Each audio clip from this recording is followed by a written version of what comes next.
ಮಳೆ ಮಳೆ ನೋಡೋದಾದ್ರೆ ಎಲ್ಲ ಎಂಡ್ ಮಾಡಿದೀವಿ ನಾವು. ಮಳೆಯೇ ಮಳೆಯೇ ಅಂಬೆಗಾಲ ಇಡುತ್ತಾ ಸೂರಿಯೇ ಎಲ್ಲ ಕೊಟ್ಟಿದ್ದೀವಿ. ಸೊ ಏನಂದ್ರೆ ಅದು ಓಪನ್ ಎಂಡಿಂಗ್ ಇದೆ. ಹಂಸಲೇಖ ಸರ್ ಎಲ್ಲ 2 ಲೈನಲ್ಲಿ ಇಡೀ ಜೀವನವನ್ನ ಹೇಳ್ಬಿಡ್ತಾರೆ. ಹುಟ್ಟೋದ್ಯಾಕೆ ಸಾಯೋದ್ಯಾಕೆ ಏನಾದರೂ ಸಾಧಿಸಿ ಹೋಗೋಕೆ. 2 ಲೈನಲ್ಲಿ ಒಬ್ಬ ಮನುಷ್ಯನ ಜೀವನಕ್ಕಾಗೋ ಅಂಥದ್ದನ್ನ 2 ಲೈನಲ್ಲಿ ಹೇಳಿ ಮುಗಿಸ್ಬಿಟ್ರು ಅಷ್ಟೇ. ಇವಾಗ ಜೋಗಿಯಿಂದ ನಾವು ಕಾರ್ಗೋ ಪ್ಯಾಂಟ್ಗಳು ಹಾಕಕ್ಕೆ ಶುರು ಮಾಡಿದ್ವಿ. ಯಾವಾಗ ಮುಂಗಾರು ಮಳೆಯಿಂದ ಲಾಕೆಟ್ ಟ್ರೆಂಡ್ ಸೆಟ್ ಮಾಡ್ತು. ಸೊ ಸಿನಿಮಾ ಯಾವತ್ತು ಟ್ರೆಂಡ್ ಸೆಟ್ ಮಾಡುತ್ತೆ. ಅದು ಅದಕ್ಕೆ ನಾನು ಯಾವಾಗಲೂ ಮ್ಯೂಸಿಕ್ನ ಡಿವೈನ್ ಪ್ರೋಸೆಸ್ ಅಂತಾನೆ ನಾನು ಕರಿತೀನಿ ಯಾವಾಗ್ಲೂ. ಅದೊಂದು ಮ್ಯಾಜಿಕ್. ಅದು ಮೇಲಾಗಿ 250ರಿಂದ 300 ಹಾಡುಗಳಂದರೆ ಅದು ಅಂದರೆ ಎಲ್ಲ ಆಯಾಮಗಳನ್ನು ಟಚ್ ಮಾಡಿ ಬಂದಂತಹ ನಾಗಾರ್ಜುನ ಶರ್ಮನಿಗೆ ತುಂಬ ಕಾಡ್ದಂಥ ಒಂದಷ್ಟು ರೈಟರ್ಗಳ ಬಗ್ಗೆ ನಾನು ಕೇಳ್ತಾ ಹೋಗ್ತೀನಿ. ಯುವರಾಜ್ ಭಟ್ರು ಅಂದಾಗ ನಿಮ್ಮ ಕಣ್ಮುಂದೆ ಬರುವಂಥದ್ದು, ನೀವು ಅನುಭವಿಸುವಂಥ ಸ್ವಾದ ಏನು? ನನಗೆ ಬೊಂಬೆ ಆಡಿಸೋನು ಅವರು ಜೀವನನ ತಿರುಗಿಸಿದ ರೀತಿ ನನಗೆ ತುಂಬ ಸಖತ್ ಕಾಡಿತ್ತು ಆ ಟೈಮ್ಗೆ. ನಾನು ಕಾಲೇಜ್ ಟೈಮಲ್ಲಿ, ಆಮೇಲೆ ಪರಮಾತ್ಮ ಸಾಂಗ್ಸ್ ಇರ್ಬೋದು, ಕಾಲೇಜ್ನ ಒಂದು ಸಲ ಕಣ್ಮುಂದೆ ಹಿಂಗೆ ಪಾಸ್ ಮಾಡಿಸ್ಬಿಟ್ರು ಪರಮಾತ್ಮಲ್ಲಿ. ಆಮೇಲೆ ಅವರು ಮನಸಾರೆಗೆ ಬರೆದಿರೋವಂಥ ಲಿರಿಕ್ಸ್ ಇರ್ಬೋದು ಆ್ಯಂಡ್ ಎಲ್ಲ ಅವರು ನನಗೆ ಅದರಲ್ಲಿ ತುಂಬ ಇಷ್ಟ ಅಂತಂದರೆ ಮೋಸ್ಟ್ಲಿ ರಾಟೆ ಫಿಲಮ್ದು ನನ್ನ ಬೆನ್ನಲ್ಲಿ ಆ ಸಾಂಗ್ ನನಗೆ ತುಂಬ ಇಷ್ಟ. ಅದನ್ನು ಈಗಲೂ ನಾನು ಕೇಳ್ತಾ ಇರ್ತೀನಿ. ಸ್ಪೆಷಲಿ ಅದರಲ್ಲಿ ಎಲ್ಲ ಹೇಳ್ಬಿಟ್ಟು ಅವರು ಲಾಸ್ಟಲ್ಲಿ ಹೆಂಗೆ ಡಿಪ್ ಮಾಡಿಬಿಡ್ತಾರೆ ಅಂದರೆ, ಅವಳೆಂದರೆ ಏನನ್ನಲ್ಲಿ ಏನನ್ನದಿರಲಿ ಅಂತ ಹೇಳ್ಬಿಡ್ತಾರೆ. ಅಂದರೆ ಎಲ್ಲ ಹೇಳ್ತಾರೆ, ಕಡು ಹುಣ್ಣಿಮೆಯಂತೆ ಆ ಥರ ಎಲ್ಲ ಹೇಳ್ತಾರೆ. ಅಷ್ಟು ಹೇಳಿ ಅವಳೆಂದರೆ ಏನನ್ನಲ್ಲಿ ಏನನ್ನದಿರಲಿ ಅಷ್ಟು ಹೇಳೋ ಅವಶ್ಯಕತೆ ಇರಲಿಲ್ಲ ಆವಾಗ. ಸೊ ಅದು ಆ ಒಂದು ಅದನ್ನು ನಾನು ತುಂಬ ಎಂಜಾಯ್ ಮಾಡ್ತೀನಿ. ಅದನ್ನು ಆ ಥರ ವಿಷಯಗಳು ತುಂಬ ಇದು ಮಾಡ್ತಾರೆ. ಅದೇ ಥರ ಹೀರೋಲು ತಗೊಳ್ಳೋದಾದರೆ, ಈ ಮುಗಿಯದ ಕಥೆಯಲ್ಲಿ ಮೊದಲ ಸಾಲು ನನ್ನದೇ, ಕೊನೆಯ ಸಾಲು ನನ್ನದೇ, ನಿಂದೇನಿದೆ ಅಂತ. ಸೊ ಈ ಥರ ಒಂದು ಪಂಚ್ ಇದೆಯಲ್ಲ, ಕೇಳಿದ ತಕ್ಷಣ ಒಂದು ಸ್ಮೈಲ್ ಬರುತ್ತೆ ನನಗೆ. ಸೊ ಆ ಥರದ್ದು ನಾನು ತುಂಬ ಅವರಿಂದ ತಗೊತೀನಿ inspiration. Doctor V Nagendra Prasad ಅಂದಾಗ ಗುರುಗಳು ಯಾವತ್ತಿದ್ರು, ಇವತ್ತಿಗೂ ಬ್ರಹ್ಮ ವಿಷ್ಣು ತಾಯಿ ಸಾಂಗ್ನ ಅದನ್ನು ಬೀಟ್ ಮಾಡೋಕ್ಕೆ ಇದೇ ಇಲ್ಲ. ಅದರಲ್ಲಿ ಬ್ರಹ್ಮ ವಿಷ್ಣುವೇ ತಾಯಿ ಎದೆ ಹಾಲು ಕುಡಿದಿದ್ದಾರೆ ಅಂತ ಹೇಳೋ ಒಂದು ಧೈರ್ಯ ಇದೆಯಲ್ಲ, ಹ್ಯಾಟ್ಸ್ ಆಫ್ ಅದು. ಇಲ್ಲ, ನಾನು ಒಂದ್ಸಲಿ ಸಿಕ್ಕಾಗ ಸರ್ ಎಷ್ಟು ಸಾಂಗ್ ಆಯಿತು ಅಂದೆ. ಏನೊಂದು 3,000 ದಾಟಿದೆ ಕಣ ಅಂದರು. ಸರ್ 3,000ನ ಸರ್ 1-2 ಸಾಂಗ್ ಬರೆದ್ರಲ್ಲ, ನಾನು 1 ಬರೆದೆ 2 ಬರೆದೆ ಅಂತ ಹೇಳ್ತಾರೆ ಸರ್ ಅಂದರು. ಇಲ್ಲ ಕಣೋ, ನನಗೆ ಸಮಾಧಾನ ಆಗೋದೇ ಇಲ್ಲ ಅಂದರು. ಇದು ನಿಜನಾ ಅಂತ? ಸರ್ ಖಂಡಿತವಾಗ್ಲೂ ಸರ್. ಅಷ್ಟಿಲ್ಲದೆ ಅವರು, ನೀವು ಒಂದು ಅಬ್ಸರ್ವ್ ಮಾಡೋದಾದರೆ, ಈಗ ನೋಡಿ ನಮ್ಮ ಒಂದು ಇವಾಗ ಜನ್ಸಿ ಎರಾ ಅಂತ ಏನು ನಾವು ಕರಿತಾ ಇದ್ದೀವಿ, ಈಗಲೂ ಕೂಡ ಈಗಲೂ ರೀಸೆಂಟಾಗಿ ಶಾಕುಂಟ್ಲೆ ಸಿಕ್ಕಳು ಹಿಟ್ಟು, ಆಮೇಲೆ ಬೆಳಕಿನ ಕವಿತೆ ಹಿಟ್ಟು ಸರ್ದು. ಸೊ ಈವನ್ ಟುಡೇ ಅವರ ಒಂದು ಯೋಚನಾ ರೀತಿ, ಹಿ ಈಸ್ ಡ್ರೈವಿಂಗ್ ಈ ಟೀನೇಜ್ ಆಡಿಯನ್ಸ್ನ ಕೂಡ ಅವ್ರು ಡ್ರೈವ್ ಮಾಡ್ತಾ ಇದ್ದಾರೆ ಅವರ ಒಂದು ಎಮೋಷನ್ ಲಿರಿಕ್ಸಿಂದ. ಸೊ ನೀವು ಹೇಳ್ದಂಗೆ 3,000 ಅಂದರೆ ಅದು ನೋಡಿ, ನಾನು ಹೇಳಿದ್ದು ನಂಬರ್ಗೆ ಅದು 10% ಅಲ್ಲ, ಅದು ನಾವೇನೂ ಅಲ್ಲ ಅವರು ಮುಂದೆ. ಸೊ ಅಂಥದ್ರಲ್ಲಿ ತುಂಬ ಕಲಿಯುವಂಥದ್ದಿದೆ. ಎವ್ರಿ ಡೇ ನಮಗೆ ಇದೊಂದು ಎವ್ರಿ ಡೇ ಎಕ್ಸಾಮ್ ಅಂತ ನಾನು ನಂಬಿದ್ದೀನಿ. ಆ್ಯಂಡ್ ಆ ಎಕ್ಸಾಮ್ನೆಲ್ಲ ತುಂಬ ಯಾವ್ಯಾವುದೋ ರೀತಿಯಲ್ಲಿ ಪಾಸ್ ಮಾಡಿಬಿಟ್ಟಿದ್ದಾರೆ ಸರ್. ನಮ್ಮ ಕೆ ಕಲ್ಯಾಣ್ ಸರ್ ಅಂದಾಗ ನನಗೆ Amritavarshini album is my all time favourite. ಈಗ ಮೋಸ್ಟ್ಲಿ ಈ ಇಂಟ್ರಿ ನೋಡಿದ ನಂತರ ನಿಮ್ಗೆ ಫೋನ್ ಮಾಡ್ತಾರವರು, ಶರ್ಮಾ ನೀನು ಅದನ್ನೇ ಮಾತಾಡ್ತೇನೋ ಅಮೃತವರ್ಷಿಣಿ ಅಂತ. ಅದು ಎಲ್ಲರಿಗೂ ಸರ್, ಅದು ಬಹುಶಃ ನಾನು ಒಬ್ಬನೇ ಅಲ್ಲ, ಎಲ್ಲರಿಗೂ ಅದು ಇದ್ದೇ ಇರುತ್ತೆ. ಜೊತೆಗೆ ನನಗೆ ಬಜರಂಗೀಲ್ ಅವ್ರು ಬರೆದಿರೋದು ನನಗೆ ಸಖತ್ ಇಷ್ಟ. ಅದ್ರ ಜೊತೆ ಚರಣ್ ಸರ್ಗೆ ಪುಷ್ಪಕ ವಿಮಾನಾಲಿ ಸಾಂಗ್ ಬರೆದಿದ್ದಾರೆ ಅವರು, ಒಂದು ಮಗಳ ಬಗ್ಗೆ. ನಾನು ಸರ್ ಹತ್ರ ತುಂಬ ಸಲ ಹೇಳಿದ್ದೀನಿ ನಾನು, ಸರ್ ಅವ್ರು ಕಂಪೋಸ್ ಮಾಡಿರೋದಕ್ಕೂ ಇವ್ರು ಅದನ್ನು ಬರೆದಿರೋದಕ್ಕೂ, ಆಮೇಲೆ ಮೋಸ್ಟ್ಲಿ ಹರಿಚರಣ್ ಸರ್ ಹಾಡಿದ್ದಾರೆ ಅನ್ಸುತ್ತೆ. ಅದು ಅಂದರೆ ಇಟ್ಸ್ ಲೈಕ್ ಅಂದರೆ ಎಲ್ಲ ಅಂದರೆ ಹೇಳಿ ಮಾಡಿಸಿರೋ ಥರ ಇದೆ ಅದು ಆ ಸಾಂಗಿಗೆ. ಸೊ ಕಲ್ಯಾಣ್ ಸರ್ನ ನಾವು ಆ ರೀತಿಯಲ್ಲಿ ಫಾಲೋ ಮಾಡ್ತೀನಿ. ಅಂದರೆ ಎಲ್ಲ ರೈಟ್ಗಳ ಪರವಾಗಿ ಒಂದು ಪ್ರಶ್ನೆ ಕೇಳ್ತೀನಿ ನಾನು. ನಮ್ಮಲ್ಲಿರುವಂತಹ ಆ ರೈಟಿಂಗ್ ಸ್ಟಫ್ ಕಮ್ಮಿ ಆಗಬಾರ್ದು ಅಂತಂದರೆ, whether it is ಸ್ಟೋರಿನೋ, screen plano, ಲಿರಿಕ್ಸೋ ಎಲ್ಲವನ್ನು ಸೇರಿಸಿ ಹೇಳ್ತೀನಿ. ಕಮ್ಮಿ ಆಗಬಾರ್ದು ಅಂತಂದರೆ ಒಬ್ಬ ರೈಟ್ರ್ ನಿರಂತರವಾಗಿ ಏನು ಮಾಡ್ತಾ ಇರಬೇಕು ಸರ್? ನಿರಂತರವಾಗಿ ಅವನು ತನಗೆ ತಾನು ಕ್ವಶನ್ಸ್ ಹಾಕ್ಕೊತಾ ಇರಬೇಕು. ಕ್ವಶನ್ಸ್ ಹಾಕ್ಕೊಂಡ್ರೇ ಅದಕ್ಕೆ ಆನ್ಸರ್ ಹುಡುಕೋ ಪಾತ್ ಇದೆಯಲ್ಲ, ಅದು ಒಂದಷ್ಟು ದಿಕ್ಕುಗಳನ್ನ ಓಪನ್ ಮಾಡುತ್ತೆ ನಮಗೆ. ಅದು ಬುಕ್ಕು ಓದೋ ಅಂಥದ್ದು ಇರ್ಬೋದು, ಇಲ್ಲ ಜಾಗಗಳು ತಿರುಗೋ ಅಂಥದ್ದು ಇರ್ಬೋದು, ಇಲ್ಲೊಬ್ಬ ಮನುಷ್ಯ ಅಂದರೆ ಒಂದಷ್ಟು ಜನಗಳ ಜೊತೆ ಸೇರೋ ಅಂಥದ್ದು ಇರ್ಬೋದು, ಸಮಾಜದ ಜೊತೆ ಸೇರೋ ಅಂಥದ್ದು ಇರ್ಬೋದು. ಈ ಕ್ವಶನ್ ಹಾಕ್ಕೊಳ್ಳಿಲ್ಲ ಅಂದರೆ ನೀವೆಲ್ಲೂ ಓಡಾಡೋಕ್ಕಾಗಲ್ಲ, ಏನು ಓದೋಕ್ಕಾಗಲ್ಲ, ಯಾರ ಜೊತೆನೂ ಮಿಂಗಲ್ ಆಗೋಕ್ಕಾಗಲ್ಲ.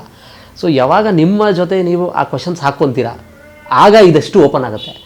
ಆ ಕ್ವಶನ್ಸ್ ಹಾಕ್ಕೊಳ್ಳೋದ್ರಿಂದನೇ ಸ್ಟಾರ್ಟ್ ಅಂತ ನನಗೆ. ಜೊತೆಗೆ ನೋಡಿ, ಅಂದರೆ ಲೆಜೆಂಡ್ಗಳ ಬಗ್ಗೆ ಸುಮ್ಮನೆ ಒಂದೆರಡು ಎಕ್ಸಾಂಪಲ್ ತೊಗೊಳಿದರೆ, ಚಿ ಉದಯಶಂಕರ್ ಸರ್ ಆಗಲಿ, ಹಂಸಲೇಖ ಸರ್ ಆಗಲಿ, ಅಂದರೆ ಎಂಥ ಲಿರಿಕ್ಸ್ ಕೊಟ್ಟಂಥವ್ರು, ಅಂದರೆ ಜನಮಾನಸದಲ್ಲಿ ಶಾಶ್ವತ ಅಮರ ಪದಗಳೇ ಇಲ್ಲ ಅದಕ್ಕೆ.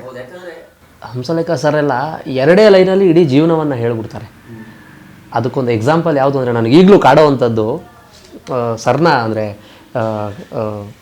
ಅದನ್ನು ಎಲ್ಲರೂ ಸಿಕ್ಕರೆ ಕೇಳಬೇಕೇನೋ, ಹುಟ್ಟೋದು ಯಾಕೆ ಸಾಯೋದು ಯಾಕೆ, ಏನಾದರೂ ಸಾಧಿಸಿ ಹೋಗೋಕೆ. ಎರಡೇ ಲೈನಲ್ಲಿ ಒಬ್ಬ ಮನುಷ್ಯನ ಜೀವನಕ್ಕಾಗೋವಂಥದ್ದನ್ನು ಶಾಂತಿ ಕ್ರಾಂತಿ ಎರಡೇ ಲೈನಲ್ಲಿ ಹೇಳಿ ಮುಗಿಸ್ಬಿಟ್ರು ಅಷ್ಟೇ. ಇನ್ನು ನೀವು ಯಾವ ಲೈನು ಅದಕ್ಕೆ ಬೇಡ. ಸೊ ಈ ಥರದ್ದು ಬರೆಯೋದಿದೆಯಲ್ಲ ಅದು ಅಗೇನ್ ಬಹುಶಃ ಅವರೊಳಗಿನ ಕ್ವಶನ್ ಅದನ್ನು ಆನ್ಸರ್ ಮಾಡ್ತಾ ಗೊತ್ತಿಲ್ಲ ನನಗೆ. ಈ ಕ್ವಶನ್ ಎಷ್ಟು ಸ್ಟ್ರಾಂಗ್ ಆಗಿರುತ್ತೋ ನಮಗೆ ಅಲ್ಲಿಂದ ಬರೋ ಆನ್ಸರ್ ಇಷ್ಟು ಸ್ಟ್ರಾಂಗ್ ಆಗಿರುತ್ತೆ. ಟ್ರೆಂಡ್ ಸೆಟ್ಟಿಂಗ್ ರೈಟಿಂಗ್ ಅಂದರೆ ನಿಮ್ಮ ಪ್ರಕಾರ ಏನು? ಟ್ರೆಂಡ್ ಸೆಟ್ಟಿಂಗ್ ಸಾಂಗ್ ಗುರು, ಟ್ರೆಂಡ್ ಸೆಟ್ಟಿಂಗ್ ಸ್ಕ್ರಿಪ್ಟ್ ಗುರು ಅಂತಾರೆ ಗೊತ್ತಾ ಸರ್? ಈಗ ನನಗೆ ಇದ್ರ ಬಗ್ಗೆ ಅಷ್ಟೊಂದು ನನಗೆ ಅಂದರೆ ಎಲಾಬ್ರೇಟಿವ್ ಆಗಿ ಹೇಳೋಕ್ಕೆ ನನಗೆ ಐ ಥಿಂಕ್ ತುಂಬ ಟ್ರಿಕ್ಕಿ ಅನ್ಸುತ್ತಿದ್ದು. ಯಾಕಂದರೆ ಈಗ ನೀವು ನೋಡಿ, ಇವಾಗ ನೀವು ಮಾಯಾವಿ ತೊಗೊಳ್ಳೋದಾದರೆ ಅದರಲ್ಲಿ ನಾವೇನು ಹೊಸ ಟ್ರೆಂಡ್ ಅಂತ ಏನು ನಾವು ಇದು ಮಾಡಿಲ್ಲ. ಆ ಜನರ ಎಮೋಷನ್ಸ್ನ ಹೇಗೆ ಟ್ಯಾಪ್ ಮಾಡಬೇಕು ಅನ್ನೋದನ್ನು ನಾವು ಯೋಚನೆ ಮಾಡಿದ್ದೀವಿ. ಜೊತೆಗೆ ಅದು ಆ ಇನ್ಸ್ಟ್ರೂಮೆಂಟ್ಸ್ನ ಬಳಸಿರೋ ರೀತಿ, it was very new age. ಇನ್ಸ್ಟ್ರೂಮೆಂಟ್ನ ಸಂಜೀತ್ ಅವರು ಬಳಸಿರೋ ರೀತಿ. ಸೊ ಎಮೋಷನ್ ಆ್ಯಂಡ್ ಇದು ಎರಡು ಮ್ಯಾಚ್ ಆಗಬೇಕಂತ ನಾವು ಪ್ರತಿ ಸಾಂಗನ್ನು ಟ್ರೆಂಡಿಗೆ ಮಾಡೋಕ್ಕಾಗಲ್ಲ ನಾವು. ಯಾಕಂದರೆ ಸಿನಿಮಾ ಒಂದು ಮಾಧ್ಯಮ, ಸಿನಿಮಾ ಟ್ರೆಂಡ್ ಸೆಟ್ ಮಾಡುತ್ತೆ ಯಾವತ್ತು. ಈಚೆ ಜನರ ಲೈಫ್ ಇರ್ಬೋದು, ಈಚೆ ಅದು ಟ್ರೆಂಡ್ ಸೆಟ್ ಮಾಡೋದು. ನೀವು ನೋಡ್ಬೋದು, ಇವಾಗ ಜೋಗಿಯಿಂದ ನಾವು ಕಾರ್ಗೋ ಪ್ಯಾಂಟ್ಗಳು ಹಾಕೋಕ್ಕೆ ಶುರು ಮಾಡಿದ್ವಿ. ಯಾವಾಗ ಮುಂಗಾರು ಮಳೆಯಿಂದ ಲಾಕೆಟ್ ಟ್ರೆಂಡ್ ಸೆಟ್ ಮಾಡ್ತು. ಸೊ ಸಿನಿಮಾ ಟ್ರೆಂಡ್ ಸೆಟ್ ಮಾಡೋದು, ಈಚೆ ಇರೋ ಟ್ರೆಂಡನ್ನ ನಾವು ಒಳಗೆ ತರೋದು, ಅದು ಸ್ವಲ್ಪ ಎಲ್ಲ ನೋಡಿದ್ದೀನಲ್ಲ ಅನ್ಸ್ಬಿಡುತ್ತೆ. ಬಟ್ ಸಿನಿಮಾ ಯಾವತ್ತು ಟ್ರೆಂಡ್ ಸೆಟ್ ಮಾಡುತ್ತೆ. ಆ ಥರ ನಾವು ಯೋಚನೆ ಮಾಡಬೇಕಾ ಅಂತ ನನಗೆ. ಯಾಕಂದರೆ ಅದರಿಂದನೇ ನಾನು ಇನ್ಸ್ಪೈರ್ ಆಗಿರೋದು. ಯಾಕಂದರೆ ಎಷ್ಟು ಮ್ಯಾಸಿವ್ ಆಗಿ ಇವಾಗ ಇದು ಕೈ ಪ್ರಿಂಟ್ ಇರೋದು ಟಿ ಶರ್ಟು ಜೋಗಿಯಿಂದ ಎಲ್ಲೆಲ್ಲೋ ಆವಾಗ ಓಡ್ತು. ಸೊ ಸಿನಿಮಾ ಯಾವತ್ತು ಟ್ರೆಂಡ್ ಸೆಟ್ ಮಾಡುತ್ತೆ, ಅದನ್ನು ನಾನು ನಂಬ್ತೀನಿ ಸರ್ ಜಾಸ್ತಿ. ಜೊತೆಗೆ ಇವನ್ ಮಾಯಾವಿಯಲ್ಲಿ ಕೂಡ ಸಂಚಿತ್ ಅವರಾಗಲಿ ಅಥವಾ ಸೋನು ಸರ್ ಆಗಲಿ ಕೂತಂತಹ ಆ ಗೆಸ್ಚರ್ಸ್ಗಳು ವಿಚಿತ್ರ ಗುರು. ಇಸ್ ಇಟ್ ಆಗುತ್ತಾ, ಈ ಥರ ಆಗಬಹುದಾ ಸರ್? ಅದರದ್ದು ಕಾನ್ಸೆಪ್ಟ್ ಇಷ್ಟಿತ್ತು ಅವ್ರು ಮಾಡ್ಬೇಕಾರೆ. ಒಬ್ಬ ಲೆಜೆಂಡ್ರಿ ಸಿಂಗರ್, ಒಬ್ಬ ಈಗ ತಾನೆ ಅಂತ ಹೇಳೋದಲ್ಲ, ಈವನ್ ಹೀಸ್ ಎ ಬ್ರಿಲಿಯಂಟ್, ಅವರ ಒಂದು ಐಡೆಂಟಿಟಿನ ಸಂಪಾದಿಸ್ಕೊಂಡಿರೋಂಥ ಸಿಂಗರ್. ಇಬ್ಬರು ಒಂದು ಈವ್ನಿಂಗು ವರಾಂಡಾಲ್ ಕೂತ್ಕೊಂಡು ಸಾಂಗ್ ಆಡಿದ್ರೆ ಹೆಂಗಿರುತ್ತೆ ಅನ್ನೋದು ಅದರದ್ದು ಕಾನ್ಸೆಪ್ಟು. ಅದನ್ನು ಅವರು ಇನ್ ಅ ವೆರಿ ಕಲರ್ಫುಲ್ ವೇ ಕಟ್ಕೊಟ್ಟಿದ್ದಾರೆ. ಅಲ್ಲ, ಆ ಒಂದು ಹಾಡನ್ನು ಹಾಡಿದ ನಂತರ ಸೋನು ನಿಗಮ್ ಅವರು ಒಂದು ಎಕ್ಸ್ಟ್ರೀಮ್ಲಿ ಸೆಲೆಬ್ರೇಷನ್ ಮಾಡಲು ಒಂದಷ್ಟು ಮಾತಾಡಿರ್ತಾರೆ ಸಾಹಿತ್ಯದ ಬಗ್ಗೆ ಮತ್ತು ಆ ಒಂದು ಕಂಪ್ಲೀಟ್ ಆ ಒಂದು ಡೈರೆಕ್ಷನ್ ಬಗ್ಗೆ. ಏನಾದ್ರು ವಿಷಯ ಮುಟ್ತಾ ನಿಮಗೆ? ಸರ್, ನಾನು ಆ ವಿಡಿಯೋ ನೋಡಿದೆ. ಆ್ಯಂಡ್ ಅವ್ರು ಹೋಗಿದ್ದ ಕಾನ್ಸರ್ಟಲ್ಲೆಲ್ಲ ಈಗ ಮಾಯಾವಿ ಒಂದು ಮಸ್ಟ್ ಆ್ಯಂಡ್ ಶುಡ್ ಇದಾಗಿದೆ. ಅವರೇ ಅದನ್ನು ಒಂದು ಕಾನ್ಸರ್ಟಲ್ಲಿ ಹಾಡಿರೋ ವಿಡಿಯೋಗಳು ನನಗೆ ಕಳಿಸ್ತಾ ಇದ್ದಾರೆ. ಅದೇ ನೋಡಿ, ಅಂದರೆ ಅದು ಈಗ ನೀವು ಕೇಳಿದ್ರಿ ಇದು ಪಾಸಿಬಲ್ಲಾ ಅಂತ ಒಂದು ಕ್ವಶನ್ ಕೇಳಿದ್ರಿ. ಆ ಕ್ವಶನ್ಗೆ ಆನ್ಸರ್ ಇದೇನೆ. ಇದು ಯಾಕೆ ಹೀಗೆ ಮಾಡಬಾರ್ದು, ಇದು ಪಾಸಿಬಲ್ ಆಗ್ಬೋದಾ ಅನ್ನೋ ಕ್ವಶನ್ ಇಲ್ಲಿ ತನಕ ತಂದು ನಿಲ್ಲಿಸಿದೆ. ಪ್ರೊಡಕ್ಷನ್ನ ಇರ್ಬೋದು, ಇಲ್ಲ ಈ ಕಾಂಬಿನೇಷನ್ ಇರ್ಬೋದು. ನನಗೆ ಸಂಜೀತ್ ಅವರು ಫಸ್ಟ್ ಟೈಮ್ ನನಗೆ ಈ ಥರ ಕಾಂಬಿನೇಷನ್ ಮಾಡ್ತಾ ಇದ್ದೀವಿ ಅಂದಾಗ, ಇದೇನಿದು ಡಿಫ್ರೆಂಟ್ ಆಗಿದೆಯಲ್ಲ, ಈ ಥರ ಯೋಚನೆ ಮಾಡಿದಾರಲ್ಲ, ವೈ ನಾಟ್, ಹೋಗೋಣ ಮುಂದೆ ಇದನ್ನು ಇಟ್ಕೊಂಡು, ಇದು ಎಲ್ಲಕ್ಕೆ ಕರ್ಕೊಂಡು ಹೋಗೋದು ನೋಡೋಣ. ಸೊ ಈ ಕ್ವಶನ್ನು ಇವತ್ತು ಇಲ್ಲಿಗೆ ತಂದು ನಿಲ್ಲಿಸಿದೆ. ಅಲ್ಲ, ನಿಮ್ಮ ಮಾತಲ್ಲಿದ್ದಂಥ ಒಂದು ಗಂಭೀರತೆ ನಂಗೆ ಅರ್ಥ ಆಯ್ತು. ಅಂದರೆ ಪ್ರಯತ್ನಗಳಾಗಬೇಕು, ಮಾಡಬೇಕು ಸರ್, ಆಗಬೇಕು. ಪ್ರಯತ್ನ ಇದ್ರೇ ಅದರದ್ದು ಪ್ರತಿಫಲ ನೋಡೋಕ್ಕಾಗದು. ನಾವು ಪ್ರಯತ್ನನೇ ಇಲ್ಲಾಂದರೆ ನಾವು ರಿಸಲ್ಟ್ ತನಕ ಹೋಗೋಕ್ಕಾಗಲ್ವಲ್ಲ ಸರ್. ಅಂದರೆ ಒಂದು ಎಕ್ಸಾಮ್ ಬರೆದ್ರೆ ಅಲ್ವಾ ಪಾಸೋ ಫೇಲೋ ಜಸ್ಟ್ ಪಾಸೋ ಗೊತ್ತಾಗೋದು. ಎಕ್ಸಾಮ್ನೇ ನಾನು ಸ್ಕಿಪ್ ಮಾಡಿಬಿಟ್ರೆ ಯಾರಿಗೂ ಗೊತ್ತು, ನಾನು ಡಿಸ್ಟಿಂಕ್ಷನ್ ಹೋಗ್ಬಿಡ್ಬೋದಿತ್ತು ಏನೋ, ಗೊತ್ತಿಲ್ಲ ಏನಾಗುತ್ತೆ ಅಂತ. ಸೊ ಎಕ್ಸಾಮ್ ತೊಗೊಳ್ಳೋದು ಒಳ್ಳೇದು ಯಾವತ್ತೂ. ಡಾಕ್ಟರ್ ರಾಜ್ಕುಮಾರ್ ಸರ್ ಬಹಳಷ್ಟು ಹಾಡುಗಳನ್ನು ಹಾಡಿದ್ದಾರೆ. ನಾಗಾರ್ಜುನ ಶರ್ಮನಿಗೆ ಕಾಡುವಂಥ ಒಂದು ಹಾಡು ಯಾವುದು, ಒಂದು ಲೈನ್ ಯಾವುದೋ ನೆನೆಸ್ಕೋಬೋದಾ? ಅಣ್ಣವ್ರು ಹಾಡಿದ್ದು ನಾದಮಯ, ರಾಷ್ಟ್ರ ಪ್ರಶಸ್ತಿ ತಂದು ಕೊಟ್ಟಂಥ ಹಾಡು. ಯಾವಾಗ ಕೇಳಿದ್ರೂ ತುಂಬ ಇದಾಗುತ್ತೆ. ಬಟ್ ಅವರು ಹಾಡದೇ ಇರೋ ಹಾಡಲ್ಲೂ ನನಗೆ ಪವಡಿಸೋ ಪರಮಾತ್ಮ, ಅದು ಯಾವಾಗ ಕೇಳಿದ್ರು ನಮ್ಮಲ್ಲಿ ಭಕ್ತಿ ರಸನ ಉಂಟು ಮಾಡಿಬಿಡುತ್ತೆ. ಅದು ಅವರ ಹಾಡಿಲ್ಲ, ಬಟ್ ಅವರ ಅಭಿನಯ ಅದನ್ನು ಕೆಲಸ ಮಾಡುತ್ತೆ ಅಲ್ಲಿ. ಸೊ ನನಗೆ ಅದು ಅಂದರೆ ಅಣ್ಣವ್ರದ್ದು ಎನಿ ಡೇ ನಮಗೆ ಇವಾಗ ನಾವು ಅಮ್ಮ ಜೊತೆ ಎಲ್ಲ ನಾವು ಕಾರಲ್ಲೆಲ್ಲ ಹೋಗ್ತಾ ಇದ್ರೆ ಅವ್ರು ಫಸ್ಟ್ ಪ್ರಿಫರ್ ಮಾಡೋದೇ ಅಣ್ಣವ್ರ ಸಾಂಗ್ಸು. ಆಮೇಲೆ ಆ ನಾದಮಯ ಅನ್ನೋದು ಏನು ಪೀಕು ಅಲ್ಲ, ಇಂಥ ಪೀಕ್ ಅದು. ಹೌದು. ಆಮೇಲೆ ಆ ಪದ ಉಚ್ಚಾರಣೆ ಇರೋದು, ಆಮೇಲೆ ಕವಿರತ್ನ ಕಾಳಿದಾಸ ಅಲ್ಲಿ ಅವರು ಹೇಳಿರುವಂಥ ಪದ ಉಚ್ಚಾರಣೆಗಳಿರ್ಬೋದು, ಅದೆಲ್ಲ ಅಂದರೆ ದೇವರೇ ಅವ್ರ ಕೈಯಲ್ಲಿ ನುಡಿಸಿದ್ದಾರೆ ಅನಿಸುತ್ತೆ. ನನಗೆ ಒಬ್ಬ ರೈಟ್ರ್ ಜೊತೆ ಮಾತಾಡೋದಕ್ಕಿಂತಲೂ ಒಬ್ಬ ಸಿನಿಮಾ ಪ್ರೇಮಿ ಜೊತೆ ಮಾತಾಡಿದಂತಹ ಅನುಭವ ಈ ಒಂದು ಸಂಚಿಕೆಯಲ್ಲಿ ಆಗ್ತಿದೆ. Thank you so much Nagarjuna Sharma. ಜೊತೆಗೆ ಒಂದಷ್ಟು ಜನ ರೈಟ್ರುಗಳು ನಾನೇನೋ ಬರೀಬೇಕು, ನಾನೇನೋ ಒಂದು ಪ್ರಯತ್ನ ಮಾಡಬೇಕು, ಒಂದು ಹೆಜ್ಜೆ ಮುಂದೆ ಹೋಗಬೇಕು ಅನ್ನುವಂತಹ ಆ ಒಂದು ತೊಳಲಾಟದಲ್ಲಿರುವಂತಹ ಅಪ್ಕಮಿಂಗ್ ರೈಟ್ರುಗಳಿಗೆ ಒಬ್ಬ ವೆಲ್ ವಿಷರಾಗಿ ಏನು ಹೇಳಕ್ಕೆ ಇಷ್ಟಪಡ್ತೀರಿ? ಸರ್, ಮೇಯ್ನು ಆನ್ ಎ ಡೈಲಿ ಬೇಸಿಸ್ ಬರೀಬೇಕು. ಬರೆದ್ರೇ ನನ್ನನ್ನು ನಾನು ಎಕ್ಸ್ಪ್ಲೋರ್ ಮಾಡೋಕ್ಕಾಗೋದು. ಜೊತೆಗೆ ನಾವು ಒಂದು ಇವಾಗ ಅವ್ರು ಫುಲ್ ಫ್ಲಜ್ ಅವರೇ ಅಂತಲ್ಲ, ಯಾರೇ ಆಗಲಿ, ನಾನೂ ನಾಳೆ ದಿನ ಇನ್ನೊಂದು ಸಾಂಗಿಗೆ ನಾನು ಫುಲ್ ಫ್ಲಜ್ ಅಪ್ರೋಚ್ ಮಾಡಬೇಕು ಅಂತಂದರೆ ನಾವು ಕಾನ್ಸೆಪ್ಟ್ ರೈಟಿಂಗ್ ಅಂತ ಮಾಡಬೇಕು ನಾವು. ಯಾಕಂದರೆ ಸಾಂಗ್ ಒಳಗಡೆ ಒಂದು ಕತೆ ಹೇಳಬೇಕು ನಾವು ಯಾವತ್ತೂ. ಈಗ ನನಗೆ ನಾನು ಪೆನ್ ಹಿಡ್ಕೊಂಡು 4 ಲೈನ್ ಗೀಚಿದ್ರೆ ನಾನು ನನ್ನ ಇಮ್ಯಾಜಿನೇಷನಲ್ಲಿ ಏನು ಬೇಕಾದ್ರೂ ಗೀಚ್ತೀನಿ ನಾನು. ಬಟ್ ಒಬ್ಬ ಡೈರೆಕ್ಟರ್ ಹೇಳೋದಿದೆಯಲ್ಲ, ಅವರ ಒಂದು ಬೌಂಡ್ರಿ ಒಳಗಡೆ ನಾವು ಇದ್ದು ಅವರ ಒಂದು ಪರ್ಸ್ಪೆಕ್ಟಿವ್ನ ಅಚೀವ್ ಮಾಡಿ, ಜೊತೆಗೆ ಮ್ಯೂಸಿಕ್ ಡೈರೆಕ್ಟರ್ ಅವ್ರದ್ದು ಕೂಡ ಒಂದು ಬೌಂಡ್ರಿ ಇರುತ್ತೆ, ಮೀಟರ್ ಅನ್ನೋ ಒಂದು ಬೌಂಡ್ರಿ ಹಾಕ್ತಾರೆ ನಮಗವರು. ಆ ಮೀಟರ್ ಒಳಗಡೆ ನಾವು ಪದ ಹೊಂಚಿ ಆ ಕಥೆ ಒಳಗಡೆ ಇದ್ದು, ಆಮೇಲೆ ಯಾವ ಹೀರೋಗೆ ಬರಿತಾ ಇದೀವಿ ನಾವು, ಅದೇನಿದೆ ಅದು ನಮಗೆ ಅದು ಒಂದೊಂದು ಸಲ ಮುಖ್ಯ ಆಗುತ್ತೆ, ಒಂದೊಂದು ಸಲ ನಮಗೆ ಅದ್ರ ಹೊರಗಡೆನೂ ನಾವು ಬರೀಬೇಕಾಗತ್ತೆ, ಯಾಕಂದರೆ ಕತೆ ಹಂಗಿರುತ್ತೆ. ಸೊ ಈ ಇದರಲ್ಲಿ ಇರ್ಬೇಕಾರೆ, ಇಷ್ಟು ನಮಗೆ ಒಂದು ಸರ್ಕಲ್ ಇರ್ಬೇಕಾರೆ, ನಾವು ಒಂದು ಪೆನ್ನು ಬುಕ್ಕು ಹಿಡಿದಾಗ ನಮಗೆ ನಾವು ಬರ್ಕೊಳ್ಳೋದು ಅದು ತುಂಬ ಸುಲಭ ಅನಿಸುತ್ತೆ. ಬಟ್ ಒಂದು ಸಿನಿಮಾಗೆ ಬರೀಬೇಕಾದ್ರೆ ಇಷ್ಟು ಬೌಂಡ್ರಿ ಇರುತ್ತಲ್ಲ, ಈ ಬೌಂಡ್ರಿನ ಯೋಚನೆ ಮಾಡಿ ಬರೆಯೋಕ್ಕೆ ಶುರು ಮಾಡಿ ಅಂತ ಹೇಳೋಕ್ಕೆ ಇಷ್ಟ. ಯಾಕಂದರೆ ಹಂಗೆ ಬರೆಯೋಕ್ಕೆ ಶುರು ಮಾಡಿದಾಗ ನಾಳೆ ದಿನ ನಮಗೆ ಇವಾಗ ಇಲ್ಲಿ ಚಾನ್ಸ್ ಅಂತ ಸಿಗೋದು ನಮಗೆಲ್ಲೋ ಒಂದು ಇದು ಸಿಕ್ಕಂಗೆ, ಒಂದು ಸಣ್ಣ ಡೆಸರ್ಟಲ್ಲಿ ಒಂದು ಸಣ್ಣ ಪಾಂಡ್ ಸಿಕ್ಕಂಗೆ ಒಂದು ಚಾನ್ಸ್ ಸಿಗೋದು ನಮಗೆ. ಅದನ್ನು ನಾವು ಉಪಯೋಗಿಸ್ಕೊಳ್ಳೇಬೇಕು ಅಂದರೆ ನಾವು ಇಲ್ಲಿ ಇಷ್ಟೊಂದು ನೆಟ್ ಪ್ರಾಕ್ಟೀಸ್ ಮಾಡಿರಬೇಕು, ಮ್ಯಾಚ್ಗೆ ಹೋಗಬೇಕು ಅಂದರೆ. ಅಲ್ಲ, ಮತ್ತೆ ಕೊನೆಗೂ ಫೈನಲ್ ಕ್ರಿಕೆಟ್ ಮ್ಯಾಚಿಗೆ ಬಂದುಬಿಟ್ರಿ. ಇಷ್ಟು ಆಗಿರಬೇಕು, ತಯಾರಿ ಆಗಿರ್ಬೇಕು ನಮ್ಮದು. ಸಿಕ್ಕಾಗ ನಾವು ಅಲ್ಲಿ ಬೆಬೆ ಅಂದ್ಬಿಟ್ರೆ ಯಾರು ನಮಗೋಸ್ಕರ ಕಾಯಲ್ಲ. ಯಾಕಂದರೆ 1000 ಜನ ಇರ್ತಾರೆ ಅದೇ ಚಾನ್ಸ್ನ ಕಾಯ್ಕೊಂಡು.